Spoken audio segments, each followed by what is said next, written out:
A Semana Política. A Semana Política.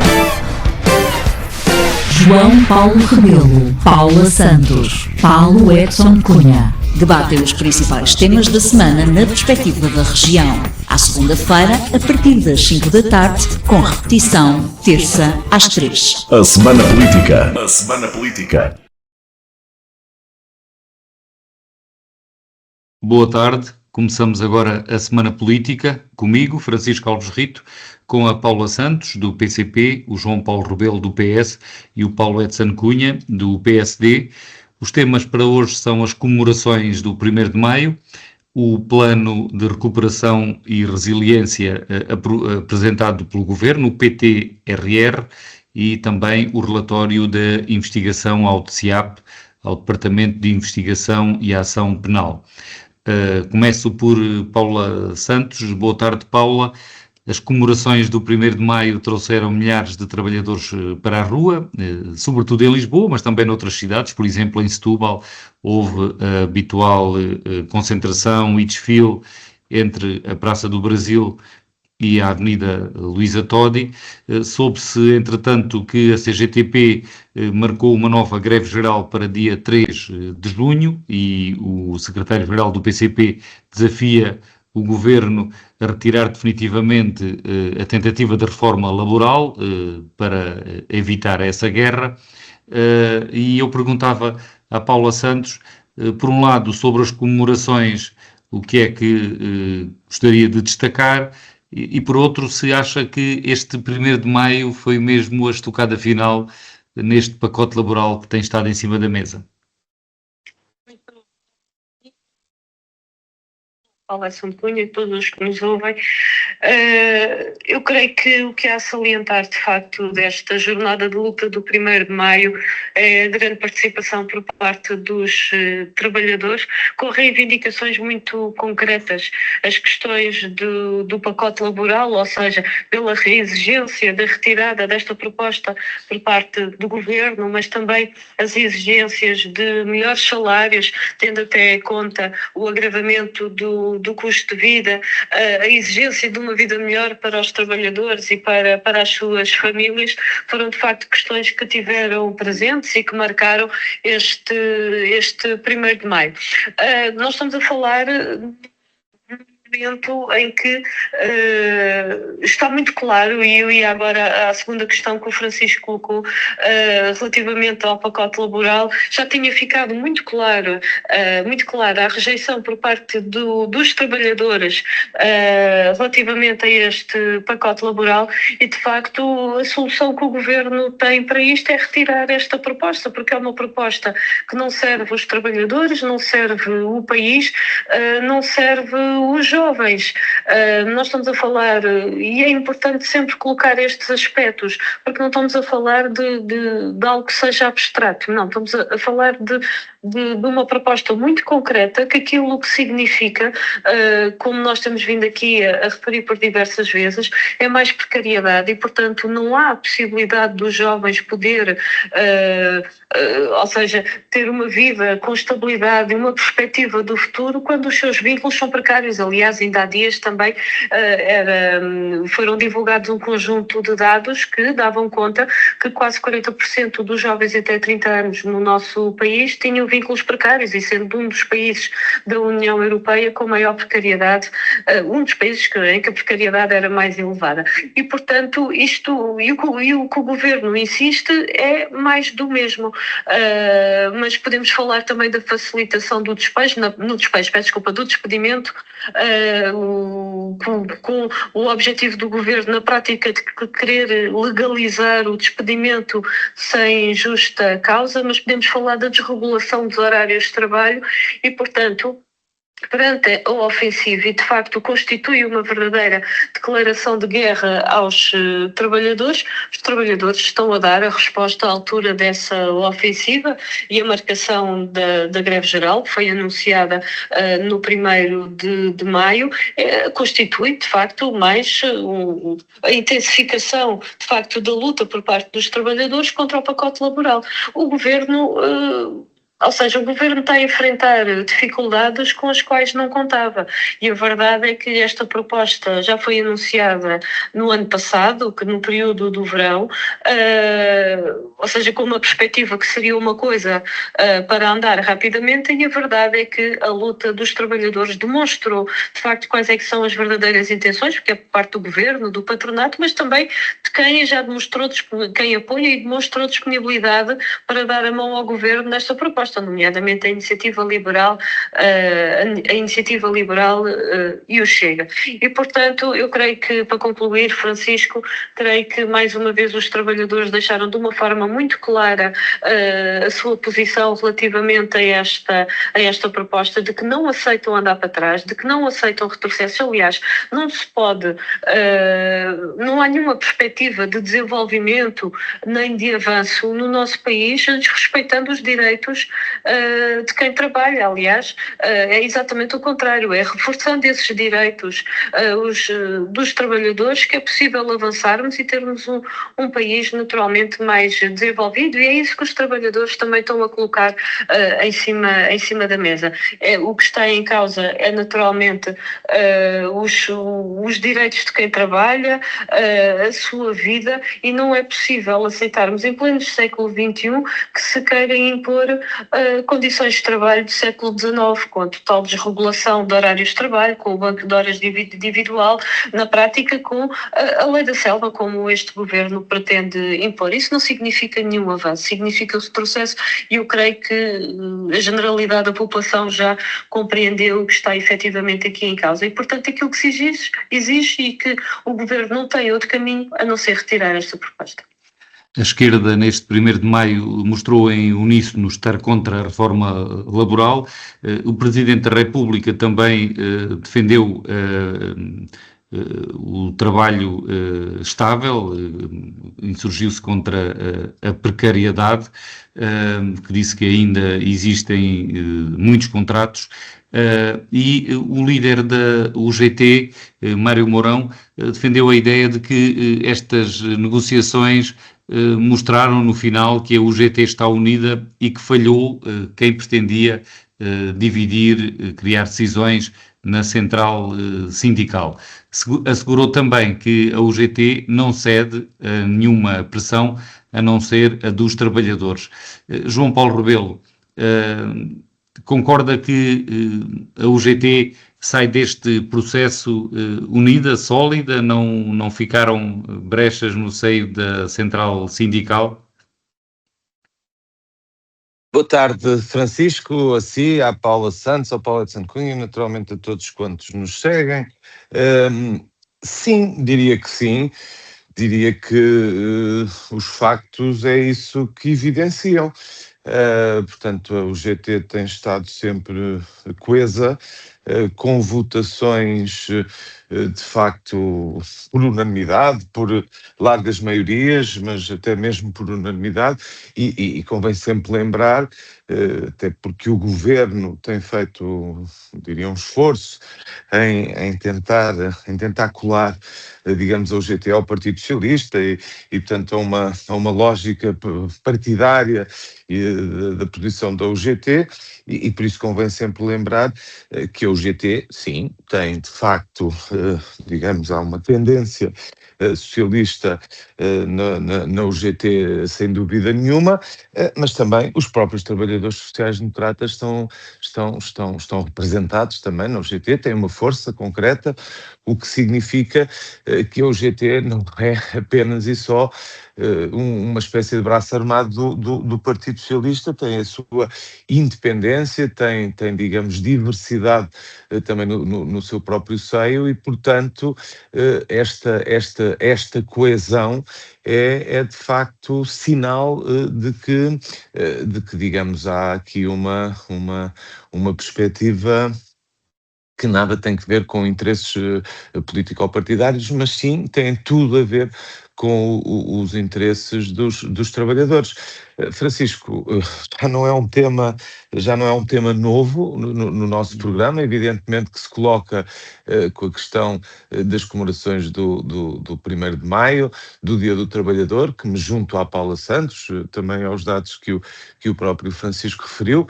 Foi de facto em Lisboa, foi em Setúbal, mas foi em muitas capitais distrito do nosso país. Sentiu-se uma vez mais que de facto há uma preocupação por parte das pessoas, enfim, dos trabalhadores, evidentemente, mas das pessoas de uma forma geral, nesta relação, no fundo, patrões, trabalhadores e governo. E o Sr. Presidente da República, a que o Francisco também, a quem também se referiu, julgo estar a interpretar de forma correta o sentimento geral das pessoas. O Presidente da República deixa algumas perguntas no Dia do Trabalhador, perguntas aparentemente simples, mas eu diria que encerram em si muita, digamos, da relevância desta temática. Quando o Presidente da República pergunta, ou melhor, afirma que o trabalho tem de compensar, tem de pagar a renda, tem de pagar a alimentação, tem de garantir o futuro dos filhos, é uma frase, eu diria, aparentemente simples, enfim, até algo óbvia, mas sabemos que há uma coisa que ultimamente questionamos, não é? Portanto, aqui há umas décadas atrás, de facto, vivia na pobreza muita gente que não tinha trabalho, portanto, que não conseguia trabalhar. Hoje o que nós verificamos é que as pessoas, trabalhando o marido, trabalhando a mulher, em muitas famílias se encaram seríssimas dificuldades, portanto, para fazer face ao custo de vida. E isto merece uma profunda reflexão. Aliás, ainda esta semana via uma reportagem num canal de televisão em que são cada vez mais os portugueses que têm necessidade de ter mais do que um emprego para de facto fazer face ao que são, João Paulo, as suas despesas mensais. Isto tem que merecer reflexão das pessoas e deixe-me... Mas sim, pergunto. Sim, para lhe fazer uma pergunta sobre a greve geral, marcada pela CGTP para dia 3 de junho. Acha que faz sentido e vê alguma hipótese de o GT vir também ainda a juntar-se à greve geral? Não, digamos, não, acredito que sim, não arrisco com certeza uma resposta. Digo uma coisa que é relativamente óbvia, mas que também, uma vez mais, encerra em si muita evidência, que é a greve geral. A greve, aliás, é a única, digamos, o único instrumento, a única ferramenta mais coerciva que os trabalhadores têm à sua disposição, não é? Quer dizer, e quando ainda há tão pouco tempo tivemos uma greve geral, há uma central sindical relevante, sem dúvida, que é a CGTP, que conhecemos todos o que são as posições recorrentes da CGTP em matéria de concertação social.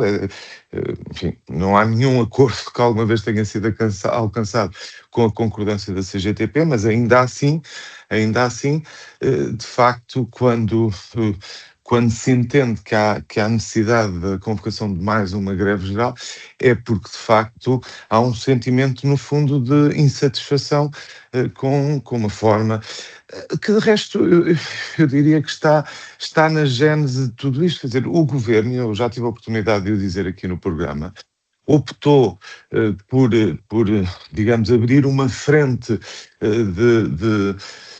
de instabilidade, quer dizer, de instabilidade, objetivamente, que foi o que se criou, numa matéria em que, aparentemente, quer dizer, o que eu quero dizer é, o país nos últimos anos tem crescido, o país nos últimos anos tem aumentado a sua produtividade, portanto, não é fácil identificar a questão digamos, dos direitos laborais como sendo um entrave e um problema para o crescimento. E daí a pergunta que segue, então, mas porquê? porquê mudar? Porquê estarmos, digamos, a mexer nesta matéria?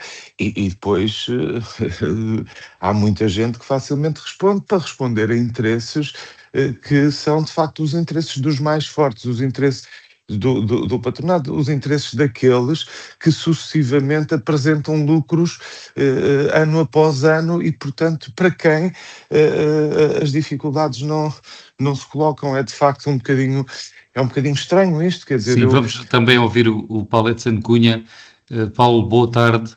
O Primeiro-Ministro já teve a ocasião de dizer que o GT foi o parceiro social dos que estiveram na mesa das negociações que menos cedeu, portanto, deixando no ar a ideia de que os patrões cederam mais do que o lado dos trabalhadores. Entretanto, o Partido Comunista desafiou o Primeiro-Ministro a abandonar o pacote laboral como forma de evitar a greve prevista para 3 de junho. Acha que o Governo devia desistir deste pacote laboral nesta altura, ou não? Boa tarde, Francisco Rito, João Paulo Rebelo e Paula Santos. E todas as pessoas que estão a ouvir também. Estamos a ouvir um pouco baixo, mas conseguimos ouvir. Uma boa tarde e uma boa semana.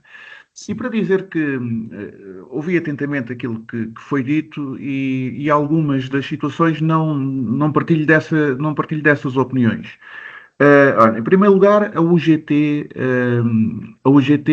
não está una, aliás, num dos programas que saiu aqui no dia 1, na nossa própria, nesta rádio, na Popular FM, num programa, numa rubrica que eu tenho, que é o Direito à Conversa, tive a oportunidade de ouvir um deputado, um colega nosso, que é o Pedro Roque, que é o presidente dos TSD, que, embora não faça parte diretamente da estrutura da UGT, tem lá os seus filiados também, e todos nós conhecemos também as pessoas que fazem parte dessa tendência.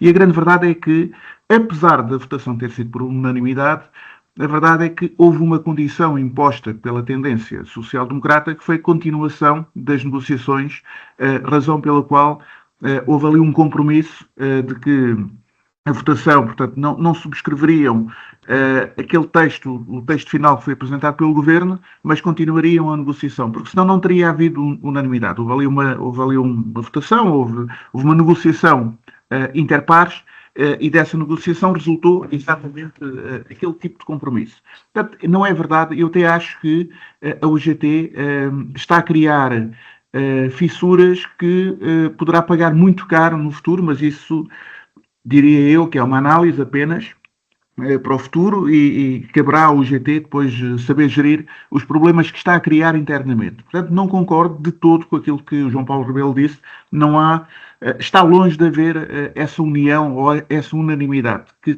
está cada vez mais débil dentro da estrutura. Depois também dizer que, respondendo à sua pergunta, Francisco Rito, muito diretamente, não, o Governo não deve ceder neste momento, e não deve ceder exatamente porque o Governo foi a única entidade que não deixou de ceder em momento nenhum no meio desta negociação e também não poderá deixar de o fazer. Também diga-se a verdade. Não se pode dizer que o está a fazer ou que não o está a fazer quando as circunstâncias são diferentes daquilo que eventualmente se possa estar a afirmar. O Governo lançou-se numa empreitada que é pedida pelos portugueses, que é pedida, de certa forma, que são reformas do Estado, que as nossas leis têm de ser reformadas, a nossa maneira de pensar, a nossa maneira de agir tem de ser reformada. Avançou com um conjunto de projetos, não soube, já o disse aqui, não soube transmitir da melhor forma. Houve aqui discussões que foram muito poeiras, não tiveram de per si a discussão técnica que eventualmente podiam ter, porque estávamos a discutir assuntos laterais e que nem sequer tinham a ver com a proposta que era a proposta exata do Governo. Mas pronto, do ponto de vista político, eu acho que o Governo inicialmente, não tenho dúvidas nenhumas, perdeu este processo. Não sei se o vai perder no final. E quando eu digo não sei se o vai perder, já estou a admitir que não seja aprovado. Já estou a admitir isto. Se conseguir aprovar em princípio ganhará politicamente, mas se não aprovar, eu já não sei neste momento se o governo irá perder. Porquê? Porque os portugueses perceberam, e está interligado com a sua pergunta, os portugueses perceberam claramente que o governo cedeu à central sindical, à UGT, cedeu na maior parte das propostas apresentadas pela central sindical. O governo percebeu, os portugueses, aliás, perceberam que as próprias confederações patronais também fizeram um conjunto vasto de cedências. Logo, quem não está a ceder minimamente acaba por ser a UGT. Depois daquilo que a Paula Santos disse, que também não seria diferente do que seria, do que é habitual, relativamente ao poder sindical, à força sindical. É verdade que o 1 de maio tem um sentido simbólico importante. É importante que se mantenha esse sentido simbólico. É importante que o Dia do Trabalhador seja, de facto, um dia de reflexão sobre os direitos dos trabalhadores. É importante tudo isso. Mas nós também temos de ver na nossa sociedade quantos trabalhadores representa a CGTP e a UGT? Diretamente. Isto era uma pergunta que deveria ser feita. Nós devíamos ver quantos trabalhadores existem e quantos estão diretamente representados. Porque podem representar indiretamente, porque as pessoas vão um bocadinho a reboque daquilo que eventualmente e que efetivamente é discutido nas televisões e é discutido no próprio Parlamento. Mas a grande verdade é que a representatividade dos trabalhadores através das centrais sindicais não é tão grande quanto aquilo que as mesmas querem fazer crer. Finalmente, relativamente ao Sr. Presidente da República. O Sr. Presidente da República, em primeiro lugar, notou-se claramente, da sua parte, diretamente o incómodo por aquilo que foi um compromisso que em determinado momento teve de assumir politicamente, que se compreendia. No início da segunda volta, precisava de unir a esquerda, precisava dos votos da esquerda. No fundo, por irónico que seja, já tinha os votos da direita garantidos, tirando o Chega, como nós sabemos, e assumiu essa posição publicamente. A grande verdade é que tem tido um recuo estratégico, o que faz também todo sentido. Deixou de ser tão afirmativo quanto a não votar, a não vetar, neste caso, a lei, se não houver acordo de concertação social. Nem podia ser de outra forma, porque não está na lei que seja obrigatório esse acordo de concertação social. Há casos no passado em que nem sequer isso ocorreu. Portanto, o Sr. Presidente da República não poderia manter aquilo como uma questão apenas de princípio. As suas declarações também são declarações que hoje vejo num contexto superior àquilo que é a reforma da legislação laboral. Porque, no fundo, olha, até vai muito ao encontro que aquilo que, de nós três, até quem mais tem dito Sim, isso, para é concluir, Paula Santos. Paulo. É mesmo para concluir. É a Paula Santos. Mas que todos nós também o defendemos, e eu acho que o Governo também o tem feito, que é que um trabalhador não pode viver apenas do seu ordenado e depois não ter dinheiro para mais nada, não ter dinheiro para a habitação, não ter dinheiro para a comida, não ter dinheiro para nada. Mas isso não decorre da reforma laboral, decorre daquilo que infelizmente é a nossa vida, daquilo que são os preços também praticados, daquilo que é a subida de preços, muito que vem do exterior. Nós provavelmente iremos discutir ainda hoje essa situação, e decorre dos nossos salários que efetivamente, historicamente, sempre foram mais baixos do que dos outros países. Paula Santos, o Paulo Edson Cunha referiu aqui várias vezes o seu nome, quer dizer alguma coisa? Sim, então. Dos salários, é tirar areia para os olhos, porque são os trabalhadores que criam a riqueza, mas depois são os trabalhadores que ficam com os baixos salários, porque a riqueza que é criada fica apropriada nos grupos económicos, e posso-lhe dar vários exemplos de vários setores. Olha, na grande distribuição, que aplica os preços que aplica nos bens alimentares, mas os salários dos seus trabalhadores são salários baixos, mas os seus lucros são lucros que são altíssimos. Mas posso dar o exemplo do setor energético, exatamente a mesma coisa, não é? Todos nós pagamos pela eletricidade. Olha, os preços dos combustíveis agora altamente especulativos, mas os lucros da Galp superior a 1.000 milhões de euros, mas os salários dos trabalhadores continuam a ser salários baixos, e portanto e esta legislação laboral que o Governo pretende impor, aquilo que vai fazer é manter esta lógica de baixar salários. Então, mas uma empresa, aquilo que da proposta do Governo, vamos a um exemplo concreto. Uma empresa pode fazer um despedimento e depois, no mês a seguir, contratar uma empresa por outsourcing e até no limite contra essa empresa no outsourcing contratar o trabalhador que foi despedido pela empresa inicial. Isto significa só que vai ter um salário mais baixo. É isto que está em cima da mesa. Mas a precariedade, quem é que beneficia com a precariedade? Com os trabalhadores não sabem como é que vão ser o mês seguinte, se vão conseguir continuar a suportar, ou seja, continuar a pagar as suas contas, não é? E esta é que é a questão, não é? E aquilo que, quando olhamos para esta lei, o que isto vai fazer é continuar a ser uma pressão para baixos salários, para além de que o trabalhador é tratado como se fosse mais uma peça da fábrica. E sobre a representatividade dos trabalhadores pelas centrais sindicais? Normalmente é utilizado para procurar desvalorizar a unidade, a força e a determinação por parte dos trabalhadores. Vejamos, a grandiosa greve geral de 12 de dezembro e a participação efetiva por parte dos trabalhadores foi imensa e sentiu-se em diversos setores, do público e do setor privado. E, portanto, eu creio que quando se quer desvalorizar a ação e a luta dos trabalhadores, procura-se recorrer a argumentos de facto sem sentido, porque a verdade, todos os dias, a verdade todos os dias é que os trabalhadores de facto estão cada vez mais consciencializados sobre o que é que significa esta proposta e estão a dizer não, isto de facto é um grande incómodo para o governo, porque a verdade é que desde o anúncio da proposta até ao dia de hoje, creio que passaram cerca de 9 meses, e a verdade é que a força por parte dos trabalhadores em dizer não e que este pacote laboral tem que ser retirado é de facto muito, muito grande. Mas eu queria ainda salientar... Mas para terminar mesmo, Paulo, para concluir, era para ser uma parte e já estamos, sim.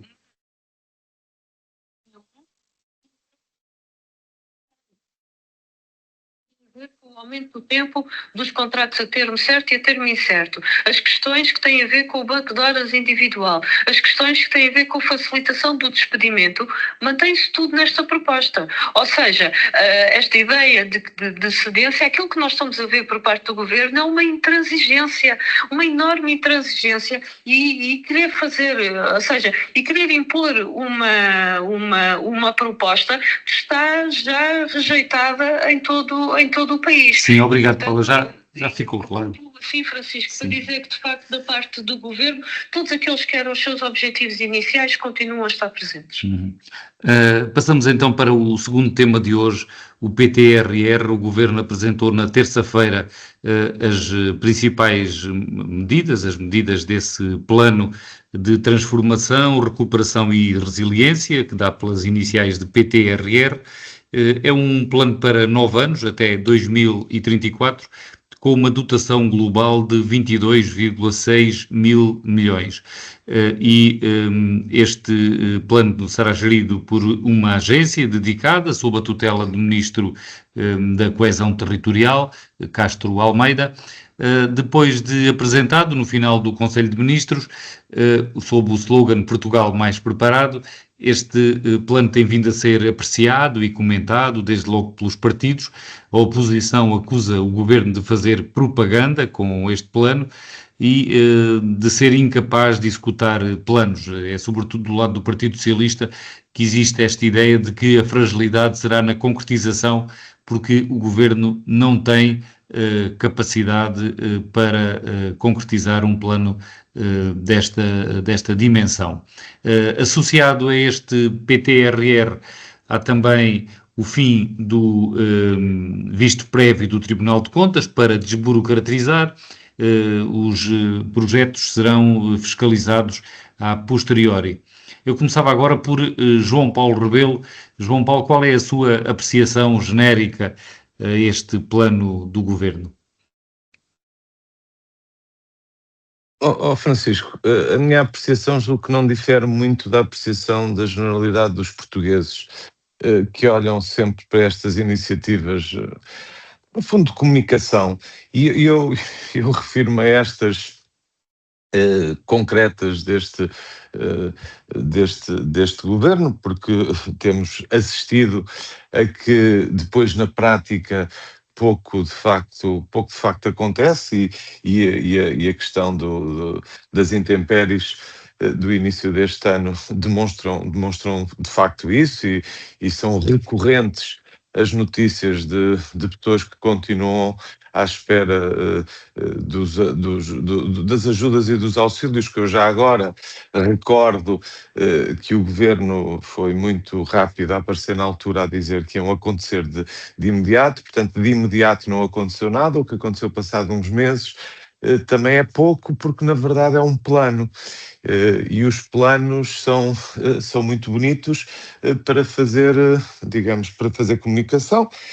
Quem assistiu, de facto, à comunicação do Primeiro-Ministro, quer dizer, que parecia uma torneira a jorrar água, neste caso era a jorrar milhões, porque de facto são muitos milhares de milhões, mas na verdade entre aqueles que nós já sabemos que estão previstos no PT 2030, aqueles que sabemos que também colidem mesmo com o PRR e aqueles que jamais serão executados, quer dizer, fica uma dúvida sobre, de facto, qual é que vai ser, digamos, a consequência prática para os portugueses e principalmente para aqueles que foram afetados por estas intempéries.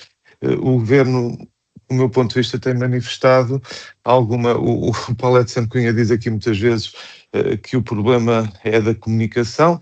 Não, por acaso não acompanho nisso, antes pelo contrário, eu acho que do ponto de vista da comunicação o Governo até vai fazendo uns brilharetes, como se costuma dizer. Na prática, a vida está cada vez mais difícil, como nós sabemos, está cada vez mais difícil do ponto de vista do custo de vida, do ponto de vista do acesso à saúde, do ponto de vista, então, destas pessoas e destas empresas que viram as suas vidas profundamente afetadas por estas intempéries, está mesmo muito difícil. Julgo que, enfim, também não quero ser completamente negativo, no sentido em que, pois, evidentemente, o Governo também é constituído por pessoas que naturalmente procurarão fazer o seu melhor e tentam, de facto, eventualmente, apoios às pessoas, até desse ponto de vista, e comentando também a questão do visto do Tribunal de Contas, com menos burocracia, mas depois dá-me a impressão que estão um bocadinho engolidos, de facto, pela própria máquina burocrática. Quer dizer, vejo sinceramente com apreensão tudo isto, o fim do visto do Tribunal de Contas para aqueles processos até 10 milhões de euros. Pode ser uma boa notícia do ponto de vista em que entendemos que estamos a desburocratizar. Lia um comentário de uma pessoa experiente aqui há uns dias sobre isso, garantindo que não era o visto prévio para quem, digamos, sabia trabalhar e de forma competente apresentava, digamos, os seus projetos, que especificamente esta questão do visto prévio não era o que colocava grandes entraves já à execução. Diria que talvez seja uma visão um bocadinho otimista. Eu tenho ideia de facto que o Tribunal de Contas, sobretudo, e quando descemos, digamos, ao nível autárquico e falando com autarcas, presidentes de Câmara, vereadores, enfim, pessoas que tenham tido responsabilidades nessas matérias, frequentemente identificam e acusam, digamos, essa necessidade do visto prévio e muitas vezes de toda a intervenção do Tribunal de Contas como de facto altamente burocrática e digamos, fator de atraso para a execução de projetos, mas tem que haver controle do Estado. Portanto, eu diria que daria uma nota positiva, digamos assim, ao facto de se estar a procurar desburocratizar. A nota negativa vai, de facto, para estes planos que que são muitos, que os portugueses estão fartos, e veja-se o PRR também, quer dizer que os níveis de execução com que temos, que são conhecidos, não é? Numa altura em que estamos mesmo a terminar já o prazo de execução. Portanto, eu acredito que os portugueses não ficam excepcionalmente, digamos, entusiasmados quando assistem a estas apresentações e estes anúncios. É basicamente isto. Paulo Edson Cunha, e na sua opinião, o que é que este plano tem de mérito? Como é que olha também para as críticas que, entretanto, foram sendo conhecidas à apresentação feita pelo Primeiro-Ministro Luís Montenegro? As críticas são aquelas que nós estamos habituados, são críticas do ponto de vista político, de quem, quando não se faz, é porque não se apresenta, e quando se apresenta é porque se está a fazer campanha política, é porque se está a fazer apenas mera politiquice. Portanto, da parte das críticas, pouco mais tenho a comentar.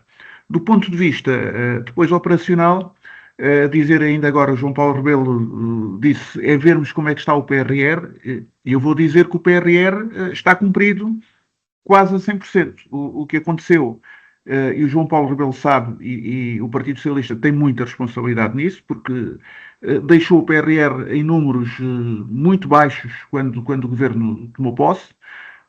Depois tivemos tudo aquilo que nós sabemos, desde um governo interrompido a meio até todos estes acontecimentos que têm havido, e foi possível fazer uma reprogramação de forma que os valores acabaram por ser aproveitados e, diria, graças a Deus, para o bem do país, porque esses valores são para as empresas portuguesas, são para os portugueses, são muitas vezes para benefício direto ou indireto, que eu acho que aí o Estado faz mal, mas foi uma opção do Estado, quer do governo anterior, quer deste, de afetar esses meios algo que devia ser já da competência dos próprios governos, da competência do Estado, portanto, de competências ordinárias, aproveitando esses valores extraordinários e usando-os para isso, de forma que o PRR foi efetivamente aprovado.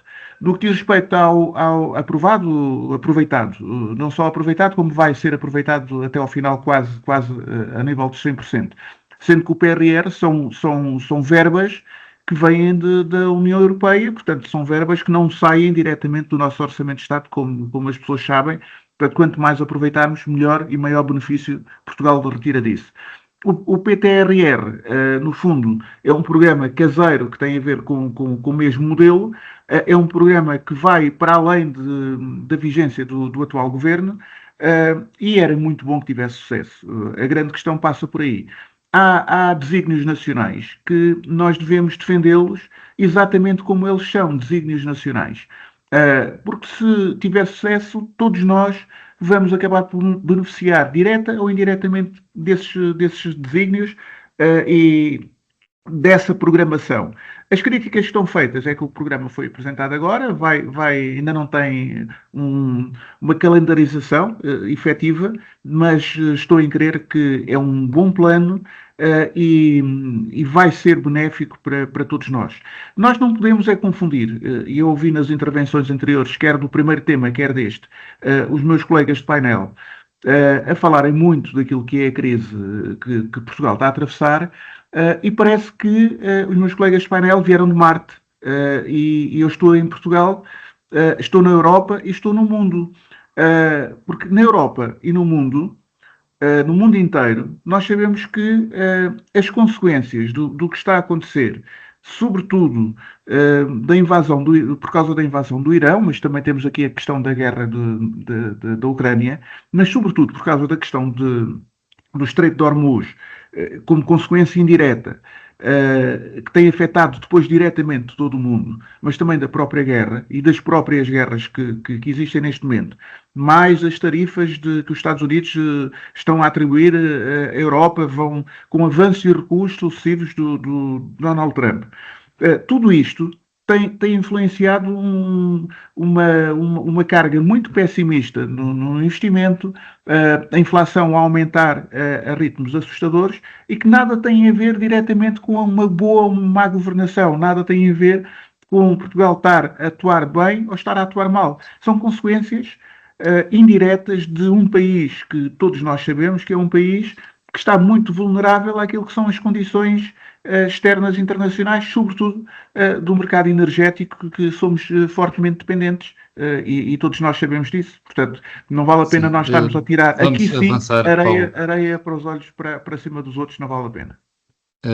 Paula Santos, qual é o seu comentário a esta apresentação feita pelo Governo do PTRR? Não posso deixar passar em claro, agora até esta referência que foi feita sobre o aumento do custo de vida do nosso país. Ninguém ignora o contexto internacional,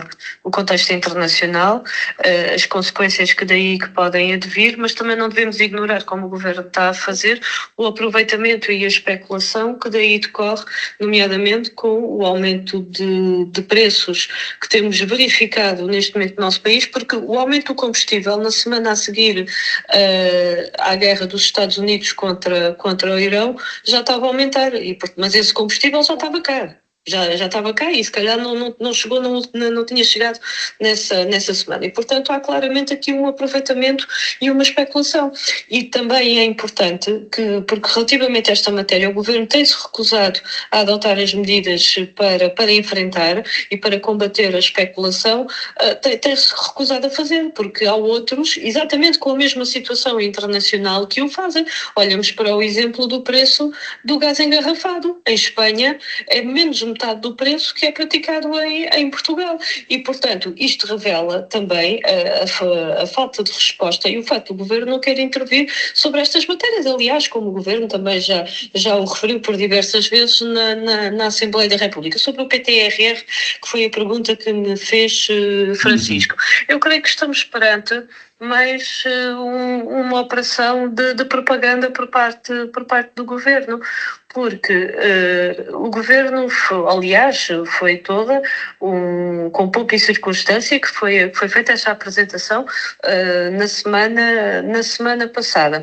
Mas se nós olharmos e 3 meses depois daquele conjunto de intempéries que afetaram o nosso país, e eu recordo-me de haver membros do Governo, nomeadamente nos espaços televisivos, dizer que os apoios seriam por dias. Passaram 3 meses. Onde é que está o apoio à habitação das pessoas que ficaram com as habitações danificadas? Onde é que está o apoio às micro, pequenas e médias empresas que tiveram impactos, quer do ponto de vista das suas instalações também danificadas, para manter a atividade económica? Aliás, nós temos o exemplo daquilo que aconteceu no nosso distrito, em particular em Alcácer do Sal, e daquilo que tem chegado.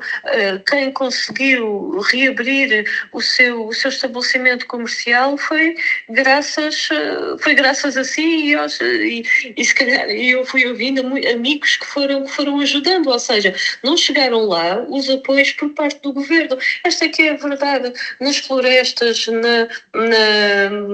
na agricultura, na pecuária, na indústria, também em muitas entidades, coletividades que ficaram com os equipamentos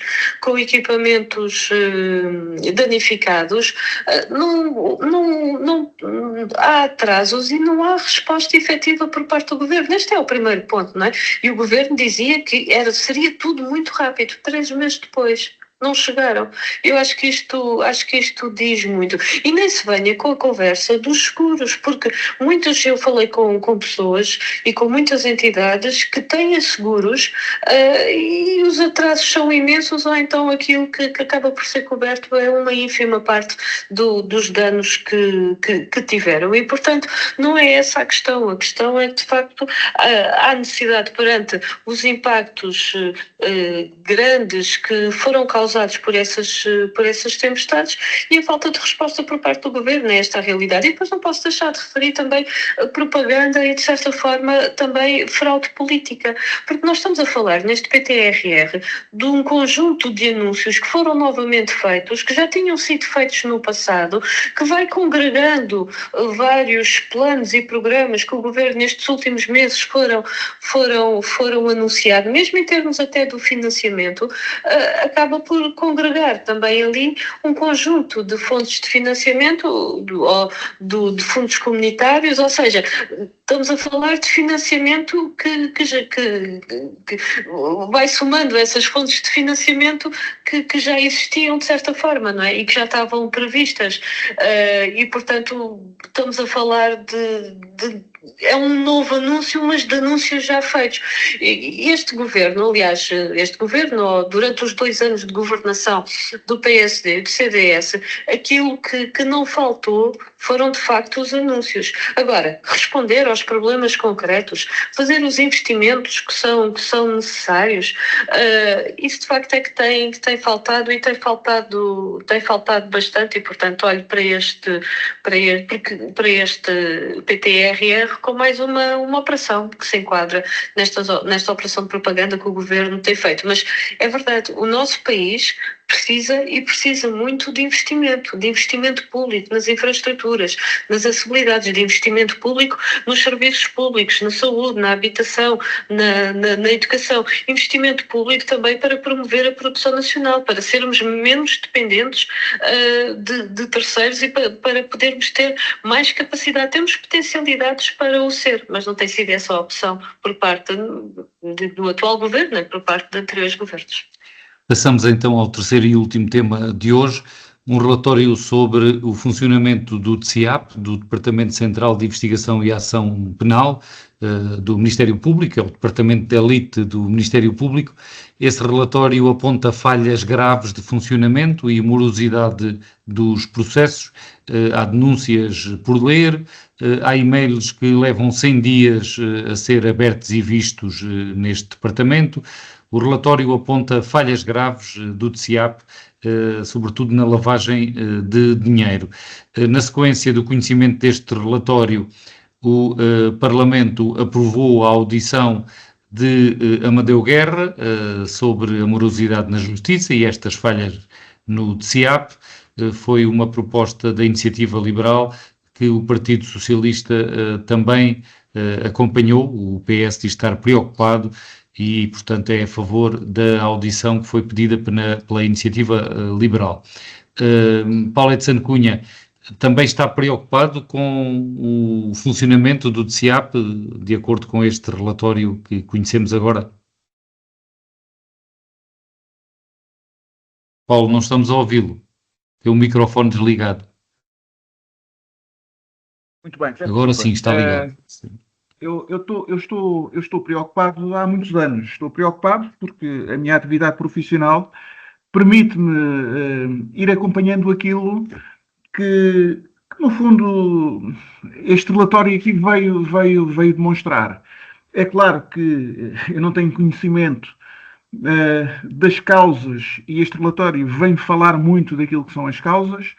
Eu tenho conhecimento daquilo que são as consequências, porque vou acompanhando depois na prática, do ponto de vista direto ou indireto, eu diria do ponto de vista direto, a inoperacionalidade daquilo que é o DCIAP, e eu diria, porque nós temos o DCIAP, mas depois temos, no fundo, a discussão daquilo que são o trabalho do Ministério Público por este país fora, do tempo médio que levam os inquéritos, os processos em fase de inquérito, devia levar-nos aqui a uma grande reflexão. Porque quando nós falamos do DCIAP, nós estamos a falar dos megaprocessos. Por maioria de razão, seriam aqueles que tinham que ter muito mais meios. E aqui a pergunta que eu deixo, e um bocadinho a contrário senso, é se aquela que é a grande aposta do Ministério Público, e muito bem, do combate à grande criminalidade, do combate aos grandes processos, está no estado em que está, e que este relatório vem demonstrar, como é que estarão os outros processos? Como é que os outros processos estarão a ser analisados? Isto é uma pergunta que eu deixo até como cidadão. E que deixa no ar, Paulo, mas temos que avançar para termos também aqui 2 minutos. Pronto, para dizer para Paula Santos e para o João Paulo Rebelo. Não vamos falar no Parlamento, obviamente, de casos concretos, mas todos os partidos, por isso foi aprovado por unanimidade, todos os partidos têm esta curiosidade e todos os partidos querem ouvir claramente o seu Procurador da República.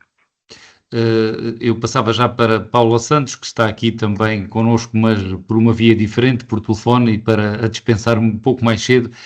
Paula Santos, como é que vê este relatório que conhecemos esta semana sobre o funcionamento do Departamento Central de Investigação e Ação Penal? Obviamente com grande preocupação. Os elementos que vieram a público não podem deixar de gerar, de facto, essa preocupação. E eu queria até, a propósito disto, salientar um aspecto, porque ainda no final do mês de abril, os magistrados do Ministério Público estiveram em greve pela falta, devido à carência de magistrados e à falta de condições de trabalho, porque a verdade é que isto tem levado a uma enorme sobrecarga de trabalho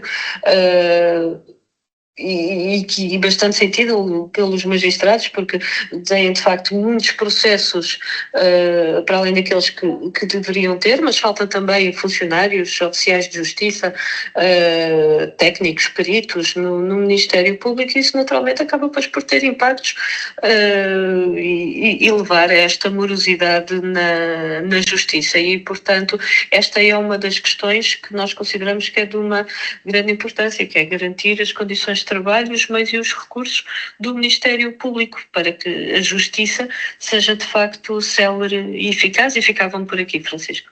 Obrigado, Paula. Fica assim então dispensada. E eu passava agora para João Paulo Rebelo para encerrar o programa de hoje. O Partido Socialista acompanha a proposta da Iniciativa Liberal para uma audição ao Procurador-Geral da República, Amadeu Guerra, no Parlamento. Acha que andou bem o PS ao apoiar esta iniciativa, João Paulo Rebelo?